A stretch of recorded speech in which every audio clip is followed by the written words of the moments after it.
Good evening, everyone. I'm Lissy Bastian. It's Thursday, August 13th. Thanks for staying with us.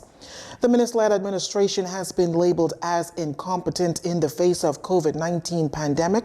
Opposition leader Philip Davis yesterday says the COVID-19 crisis is deepening and comprehensive and sustainable plan that addresses economic recovery and the protection of health is urgently needed.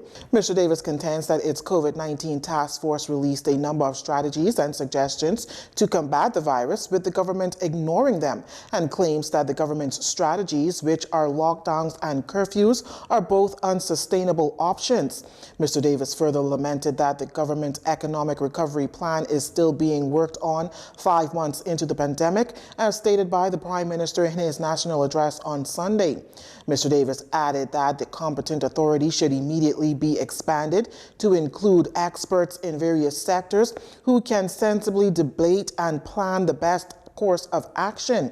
Mr. Davis says the government's incompetence during this COVID-19 pandemic has made a bad situation worse, as well as it is a threat and danger to the health, lives, and livelihoods of Bahamians. Well, the government fired back in a statement stating that Mr. Davis's statement was sadly mostly fiction.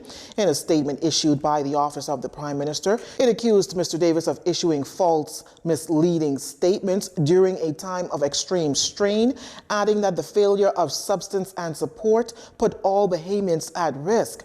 The statement also notes that the same meandering thinking has led the opposition leader to continuously flip-flop as the government put in place health measures to save and protect lives.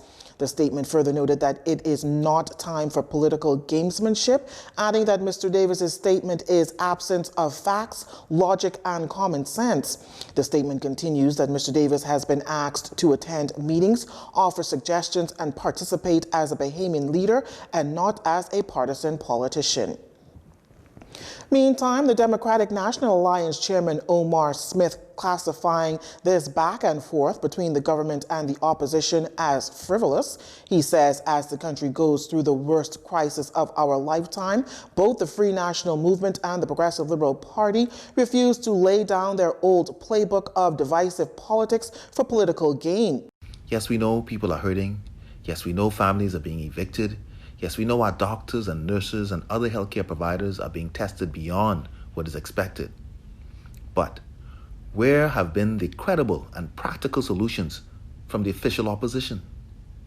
The PLP seems always to have a problem for every solution rather than a solution for every problem, which is in line with their old-style opposition politics.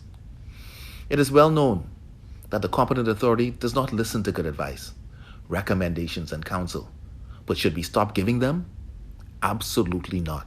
Mr. Smith calls on both parties to show some maturity and put away the old political playbook, as it's playing into the frayed emotions of the people under these difficult circumstances.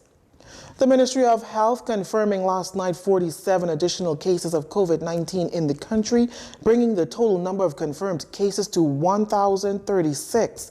There have been 495 confirmed cases here in New Providence, 438 in Grand Bahama, 45 in Bimini, 31 in Abaco, 12 in the Berry Islands, 5 in Exuma, 8 in Cat Island, 1 in Eleuthera, and 1 in Inagua. Now, the Ministry of Health's latest dashboard indicates that there are 897 active cases, 30 of which are hospitalized, 122 recovered cases thus far, and 15 deaths to date.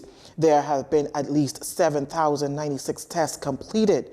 The Ministry of Health also wants to remind you to wear your masks when leaving home, maintain a physical distance of 6 feet from others, wash your hands often, and use an alcohol-based hand sanitizer when necessary. Cover your cough or sneeze in your inner elbow or with a tissue, and disinfect frequently touched surfaces. You're watching JCN News. Stay with us. This segment of the news was brought to you by Alive.